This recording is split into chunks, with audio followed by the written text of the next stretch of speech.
Iraq. No weapons of mass destruction were found. Are you kidding me? Do you buy that? Yes. Of course there were masks. Of course there were. David, There were. Yeah. This guy would make a great citizen in George Orwell's fictitious 1984. We took them all away. Does that still mean that if he had the capability, would he still? See, that's in the mind. Well, first of all, you got an ad on TV that said, if he lied, my son died. Now, He didn't lie to nobody. what did George Bush lie about? He said he was going to protect Weapons this of mass country. destructions? That Well, weapons we of were mass to keep destruction the enemy was out of our backyards. He never said there weren't going to be nobody killed. That's war. I think they're saying that Bush lied about WMDs, not about troops were going to die. But did he though? No Russians were there. The authoritarian powers of the state, which are available to government, is very dangerous. And I think we live in a state, we live in states, both the United States and the UK, where the powers to question, to call in evidence, to demand explanation, to hold to account those who are in control are gradually systematically being weakened. This is very dangerous in a democracy.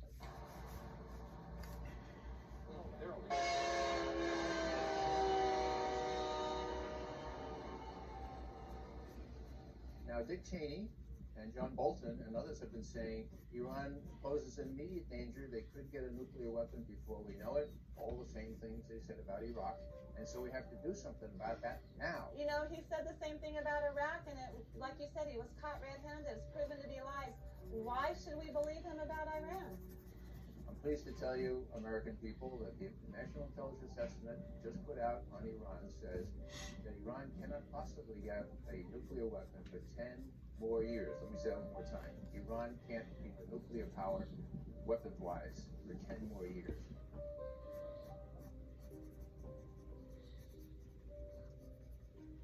We have to look at whether our governments are creating enemies so that they can justify what they do. Of course, two of the biggest funders of American presidential campaigns are the oil industry and the arms industry. And it's in their interests that we invade places like Iraq. We're going to let the Israelis, we're going to do it ourselves, attack nuclear facilities in Iran. Now, people say, that's crazy. That is absolutely crazy. I agree. The problem is, folks, the people running our policy toward Iraq and Iran were widely known in the 1980s when I was briefing the Vice President and others as the crazies, okay? The crazy. You come in on Monday morning and somebody would say, guess what the crazies did late Friday night? And you know who exactly who the reference was. It was to Wolfowitz, it was to Pearl. They're all the folks, same folks, some of them who deserted a sinking ship like proverbial rats, okay? But it was Fife, Wolfowitz, and the rest of them. They were the crazies. There's a lot of other people that are have a dissenting opinion about this war, and that has another view of this war other than Cindy Sheehan, and other people have lost sons in this war and daughters. She needs to really go home and do this little protest some other way besides trying to make things sound like she's the only voice of America. 3 weeks later, this gentleman and many others got their wish. Free speech was banned for hundreds of square miles around Bush's Crawford Ranch. Now you can only protest on private property or designated free speech zones where no one can even see your protest. Look, tourist stuff's popped up here now. Let freedom ring. We decided to cap off our day in Crawford by traveling down the public highway to where the Secret Service had blocked off the public road 2 miles before the entrance to Bush's ranch. We were promptly told, as if America is now a third world police state, to get out of there, despite the fact we were credentialed press. You need to get back to the phone. Really? Oh, we're off the road. Okay.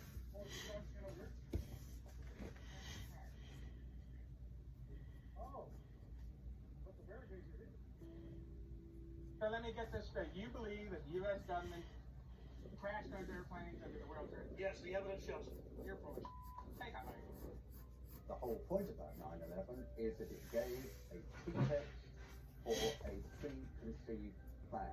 That plan is in the PNAC document, which precedes 9/11 by almost a year. But the clear to us that the administration was using the corruption of intelligence to justify a war that did not happen.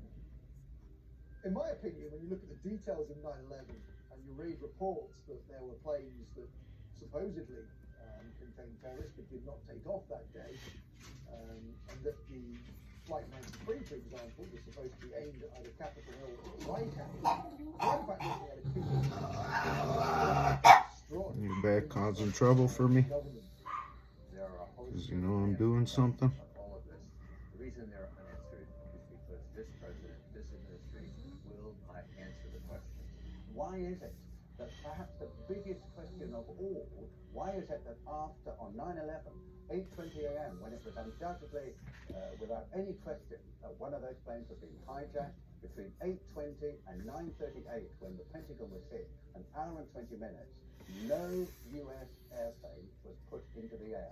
There were drills on the day of 9/11 in which the American Defense Force was supposed to be dealing with mock hijackings. Obviously, those would have slowed down the response of national defense to the hijacked airliners. If American passenger jets go off course and they are tackled by American fighter jets, the default position is to shoot them down. And yet, in this case, of course, none of that happened. There was the Andrew Air Force Base, 10 miles from Washington. It has a squadron of F-16 fighters. None of those was put into the air. This is absolutely almost incredible.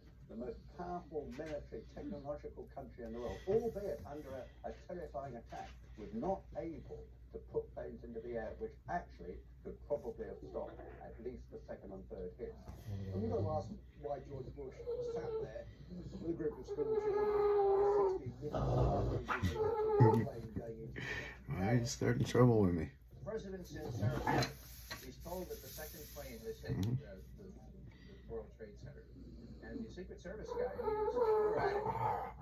The president stayed for 30 minutes, folks. For 30 minutes. Now, how do you explain that? I've talked to all manner of Secret Service people. They say, we're at it here was exactly the right reaction. Everyone knew where the president was. If not the president, you might have had some concern for these little kids. Why did he stay for 30 minutes? Why was he countermanded? The implication, of course, is he knew exactly what was going on, so he knew that he wasn't under attack. I think all of this needs to be explained. It wasn't in the congressional report. There was no serious examination of this. And there is the amazing statement made in the official congressional report that the American authorities have not managed to trace the source of the funding. And then the most amazingly disingenuous statement, ultimately, is it of little consequence. It is of massive consequence. The head of Pakistani intelligence of the ISI, Lieutenant Mahmoud Ahmed, requested Omar Sheikh, who is a well-known Islamic extremist who is now actually in prison in Pakistan, to wire $100,000 to Mohammed Atta, who was the lead hijacker. It is absolutely astonishing that lead has never been followed up. As it happened, General Mahmoud was actually on a visit to the United States, both before and just after 9/11, and saw many leading government officials. For people to dismiss these questioners as conspiratorial advocates or conspiratorial theorists, that's completely out of line, because the questions remain because the president, who should be able to answer them, will not. We had plenty of evidence that the attack on Afghanistan was planned because after the negotiations with the Taliban broke down in the United States, I think they went to Houston in Texas in about July, and there were later discussions at about this time in Berlin where US officials made absolutely clear to the Taliban representatives in this famous phrase, either We will provide you with a carpet of gold. In other words, if you supply a pipeline across Afghanistan, you ensure the security of the country, you guard that pipeline, then we can do a deal with you. Otherwise, we will bury you in a carpet of bombs. In the years since 9/11, scores of highly regarded individuals have gone public to express their serious doubts about 9/11. These include former presidential advisor and CIA analyst Ray McGovern, the father of Reaganomics and former Assistant Secretary of the U.S. Treasury, Dr. Paul Craig Roberts, BYU physics professor Stephen Jones, former German Defense Minister Andres von Bülow, former MI5 officer David Shaler, former Blair cabinet member Michael Meacher, former chief economist for the Department of Labor during President George W. Bush's first term, Dr. Morgan Reynolds, and many more. In early June of 2006, we traveled to Chicago to meet with fellow 9/11 truth seekers and expose the official story as a fraud. You cannot hide the truth. You will not hide the truth. It's coming out. Your crimes are coming out. Ladies and gentlemen, 9/11 is an inside job. It's a self-inflicted war. It's another false flag. Terror operation. Research it. More people are waking up every single day. More people realize what the stakes are. They love their families, and they understand that the government is carrying out terrorist attacks as a pretext to re-engineer America into a police state. Why? To capture us to be their political slaves, to use us as an engine of global empire, to invade the planet. While in Chicago, we had a chance to again speak with former MI5 agent Andy Michon. I'm convinced that 9/11 was an inside job. There are a number of compelling reasons why I think it was an inside job. Primarily, the collapse of the Twin Towers, which looked to me to be controlled demolitions. Also, the collapse of Building 7, the World Trade Center complex. Also, the fact that the air defences were stood down that day. Who benefited from the attacks, of course? There were a lot of put options put on the airlines that suffered during those attacks. There's a whole range of different evidence that adds up to something very, very suspicious about 9/11. I feel passionately that we need to expose the government involvement in 9/11, because if we don't, they will keep doing this in the future. There will be another attack meant to justify another unjustifiable war.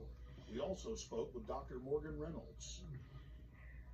No matter how much our inner public wants to avoid this, it's eating away.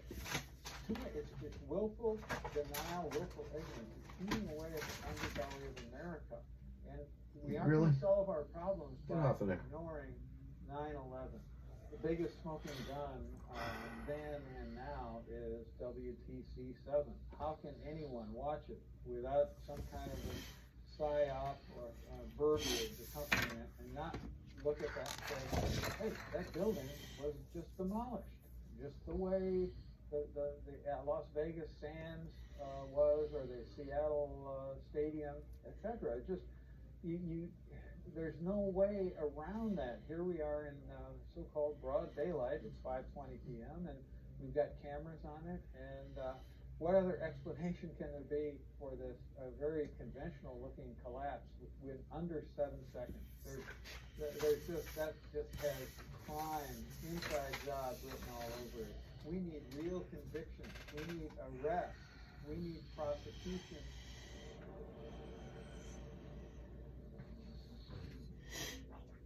We also had a chance to speak to Professor Stephen Jones, who is a doctor of physics, concerning new bombshell evidence that conclusively proves that thermite was used to cut the main pillars in the World Trade Center towers.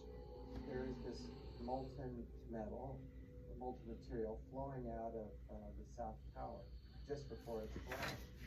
It has a large quantity of yellow hot metal. And then I read about these pools of molten metal underneath both towers and Building 7 after their collapses. Now that fits like a glove with the thermite reaction, which produces molten iron. You also see in these videos of this molten metal coming up, you see this white ash, this dust that comes off. Now that combination, yellow hot molten metal, white ash floating away, that's his signature characteristic for thermite. And then finally, we got some samples of this metal, the previously molten metal. Using advanced techniques like proton-induced X-ray emission and electron microprobe, we find out what's in these. We're finding iron, also sulfur, potassium, and manganese. And these are characteristic of a variation of thermite, which is used to cut through steel very rapidly. It's called thermate. It's like, sure, you can take a knife, you take the butter out of the fridge, and you cut through that butter.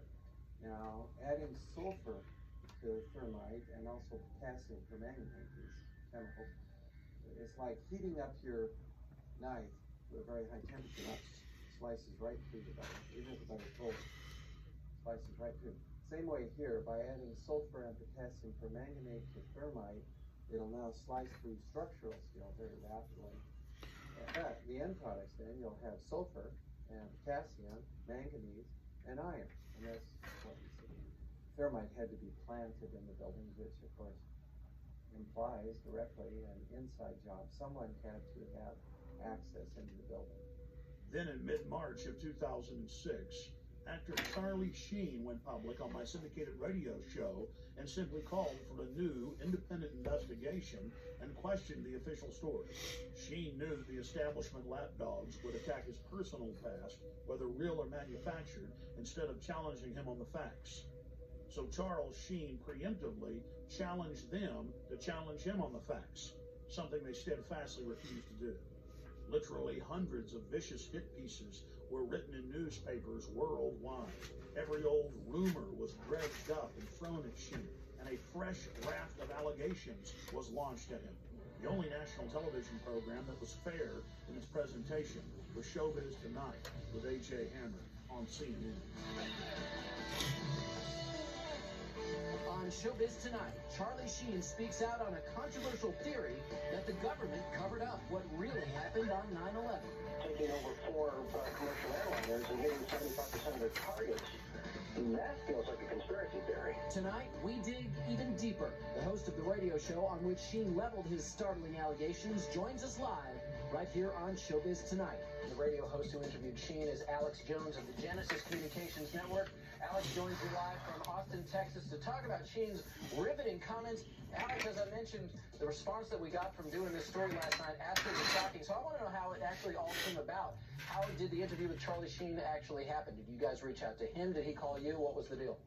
Well, just to make something clear, Mr. Sheen has amazing courage to do what he's done, and he contacted me. He's been watching my documentaries for years. He's one of the most informed people that I've talked to in Hollywood on this subject. Listen, for years, Hollywood's been on fire with people knowing the truth about 9/11, and I was the first to expose 9/11 on the day. In fact, 2 months before, I had intel that elements of the military-industrial complex were going to carry out the attack. I said they'll use Bin Laden, the known CIA asset, their patsy, to take the blame for attacking the towers. So Mr. Sheen is only exceptional in that he has courage in going public, courage that no one else in Hollywood had. I mean, here's a CNN poll from Anderson Cooper a year and a half ago where they said, is the government covering up 9/11? Could they be involved? 90% when the poll closed on CNN said this. So listen, I have my own syndicated show. I've done 4,000 radio interviews in the last 4.5 years. Almost no one calls in and disagrees now. We have the majority view and we have the evidence. And bottom line, there are declassified U.S. government documents like Operation Northwoods that ABC News reported on back in 2000. Operation Northwoods, Google it,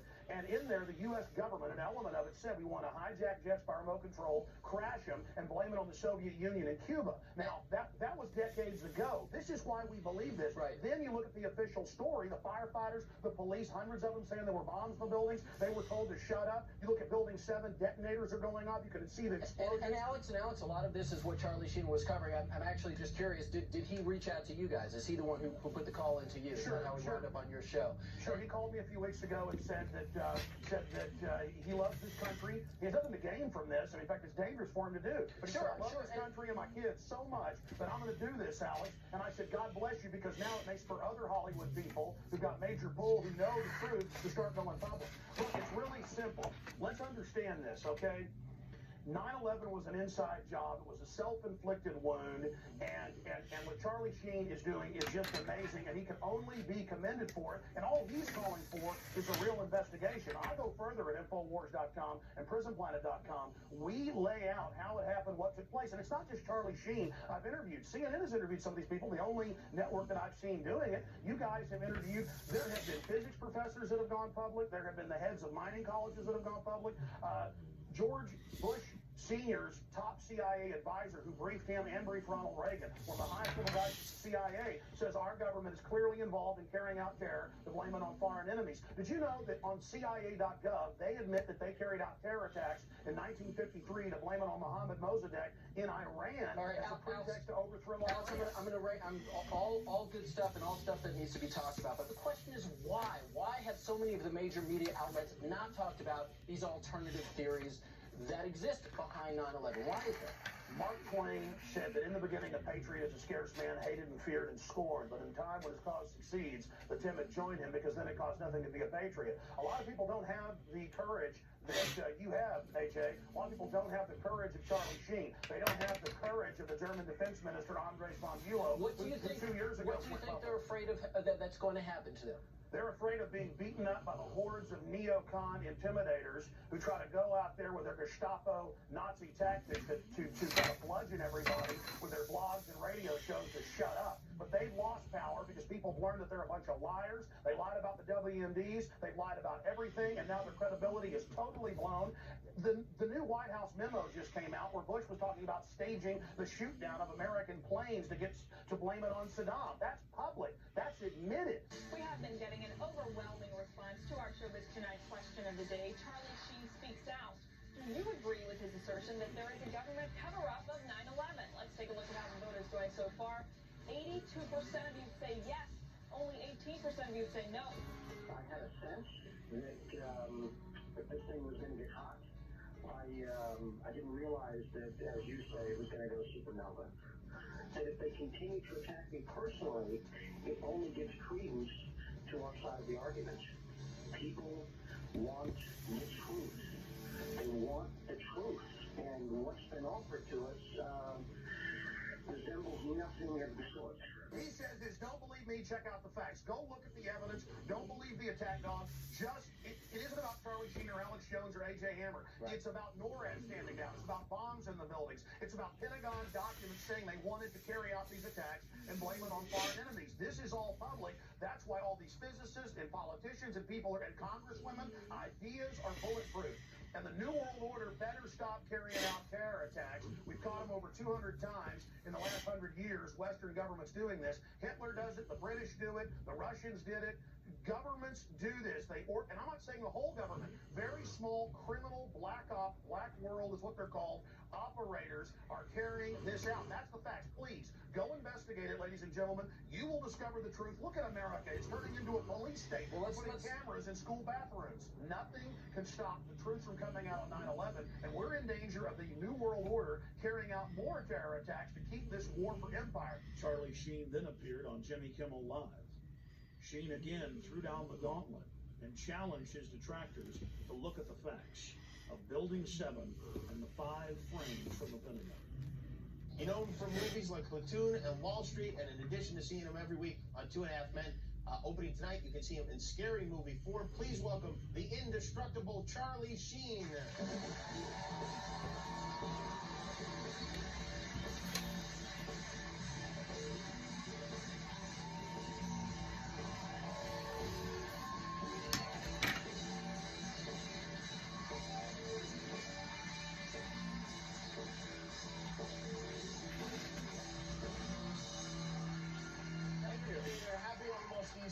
Hey, back at you. Thank you. You had some interesting comments. You were on a radio show and you talked about 9/11, and you have is it a theory or you just don't believe the government account of what happened on 9/11? I just had questions. Yeah. I had a lot of questions, and the forum I chose to voice those questions in is the Alex Jones radio show, and just because he's a guy that I've been a fan of and followed for a lot of years, and you know, I got attacked. I mean, a lot of hit pieces. The reaction was people get very mad when celebrities have opinions. No, I understand. Yeah. I understand. No, he's not qualified. He doesn't. you know, he's just, who the hell is he to have an opinion about something so horrible? And, you know, it was sad because they didn't really take a look at any of the stuff I was asking them to look at, any of the evidence or any of the stuff that generated those questions, you know?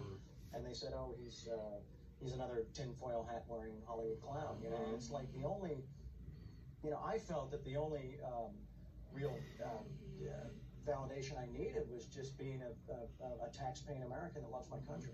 Yeah, and I mean, it's just something that you wonder about, and you would like to know more about, I assume. And did you study the tapes? And I've done a lot of research, and it's not just me, it's the people that have come before me, the experts and the engineers and the physicists and the scientists and the scholars that raised a lot of these things, and I took a look at their research and said, yeah, it doesn't add up. A lot of it doesn't add up, hence these questions, you know. And there's two areas. There's Building 7, and there's the 5 frames from the Pentagon. Don't listen to me. Do your own research, you know. But I think that, you know, what happened to a time in this country when we were entitled, when we had a constitutional and a God-given right to be curious about things that didn't make sense. That's all I because want. we have a lot of cable shows now, and you need stuff to be mad about. So, you know, stuff like this is like, oh boy, we could yell about this for an entire week. And plus, with your dad being the president and all, it puts a lot of the focus on that. That's true. Yeah, I should have conferred with him before I came out publicly. Within weeks of Charlie Sheen throwing down the gauntlet on national television, the federal government released 2 new videos, almost identical to frames released 4 years before by the Pentagon. You've got to ask questions about why the Pentagon could be attacked. This is supposed to be the most defended building in the world. We've got to look at the stills that were released in video footage of that day, which claim that jetliner went into the side of the Pentagon and yet appear to show some kind of guided missile day in there. The establishment press chortled with glee, as if the new footage conclusively proved their claims. Tonight's other big story, the Pentagon releasing the first video showing American Airlines Flight 77 crashing into the Pentagon on September 11th. Well, that's the question. Does this prove once and for all that is where that airplane crashed? Well, I would have thought that over the years that was never a question, but some folks had a question about that. I think that question is now once and for all answered. Since the first days of 9/11, the establishment press has only focused on the Pentagon controversy and not the hundreds of other smoking guns and serious questions that have been raised. We have to ask ourselves, why? As if it was by design, the new frames only intensified the debate. No passenger plane is evident in the still frames. They're more than happy to endlessly focus on the Pentagon, but they won't touch Building 7.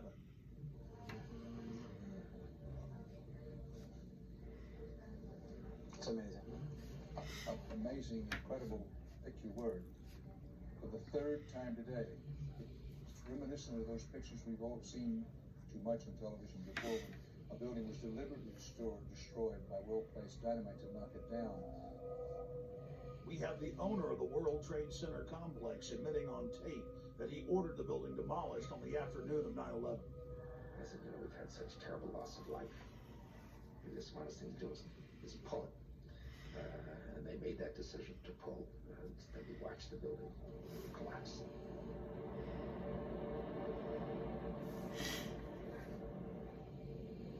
"9/11 was just one salvo in an ongoing war against the free peoples of the planet. It's all part of their terror storm."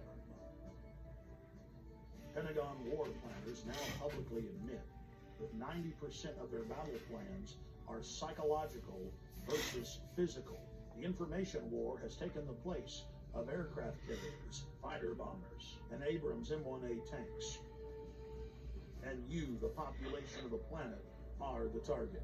Put simply, modern warfare is all about selling the population to love its own enslavement. The elite are waging war on the people. Edward L. Bernays is regarded by many as the father of public relations. He was born in Vienna, Austria. Bernays was the nephew of Sigmund Freud.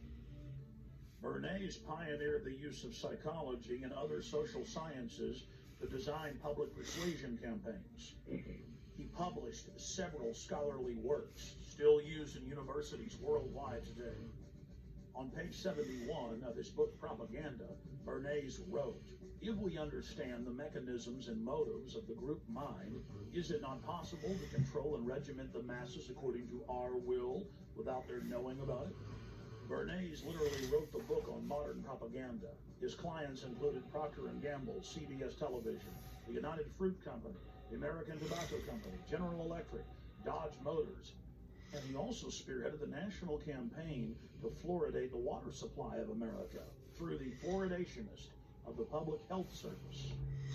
He was hired by multiple presidents to engage in propaganda campaigns against the American people, as well as the U.S. Army. Another quote from his book, Propaganda: "The conscious and intelligent manipulation of the organized habits and opinions of the masses is an important element in democratic society. Those who manipulate this unseen mechanism of society constitute an invisible government, which is the true ruling power of our government. We are governed, our minds are molded, our taste formed, our ideas suggested, largely by men we have never heard of." Nazi propaganda minister Joseph Goebbels publicly praised Bernays on many occasions and stated that Bernays' work was the blueprint used by the Nazis to seize control of the Reich.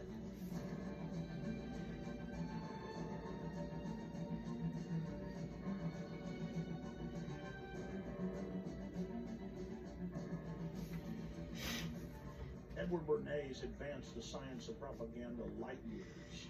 But more than 60 years after his heyday, the science of mind control is thousands of times more sophisticated than even Bernays had envisioned. Since the dawn of man, bullies have attempted to dominate and control the tribe. Human history has been one long struggle of the independent free human against organized crime syndicates attempting to enslave him. Brute force has been replaced with intimidation and propaganda. We are manipulated into enslaving ourselves. We are conned into believing that the establishment is our loving keeper and not our parasitic master. The New World Order architects are a group of predatory control freaks who have enslaved humanity and are desperate to keep control of their cattle.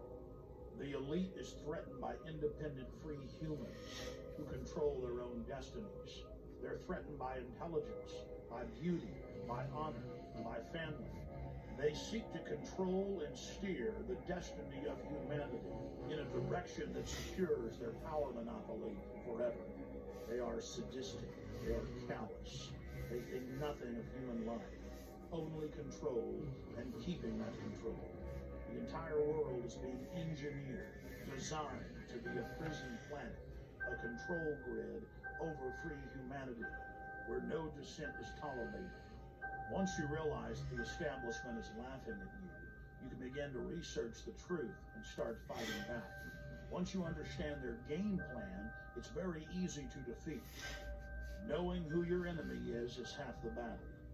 Taking action is the other half. You only have to free your mind, and defeating the globalist will be easy.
I've almost been arrested 3 times every day, anywhere in the city, videotaping anything. It is an absolute nightmare.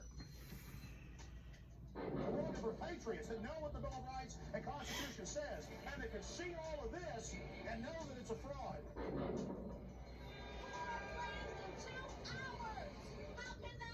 A cop on 9/11 said that it was going to come down.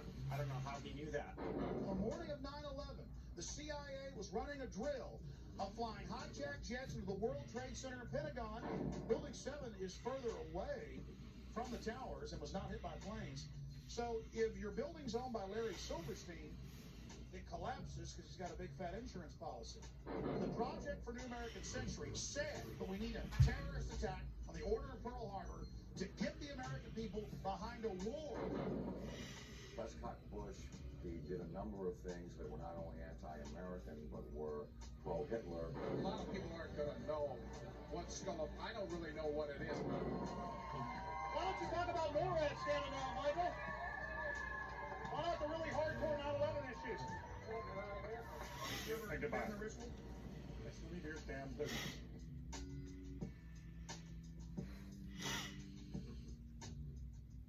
We're talking about the Bohemian Grove and trying to see what locals think about it. You're talking about the Bohemian Grove, quote-unquote elite and presidential retreat. I can't begin to imagine what I discover when I infiltrate tomorrow. What about the rituals? Have you heard anything about the rituals that go on? Oh, there's all kinds of rumors about rituals. Oh no, it's politicians. And now we're going to infiltrate. I think we should go and see what we can see. Do you worry for Alex, Margaret? I do. Alex gets so impassioned by what he's doing that sometimes I'm afraid that he might be a little too fearless. While we're inside the Bohemian Grove,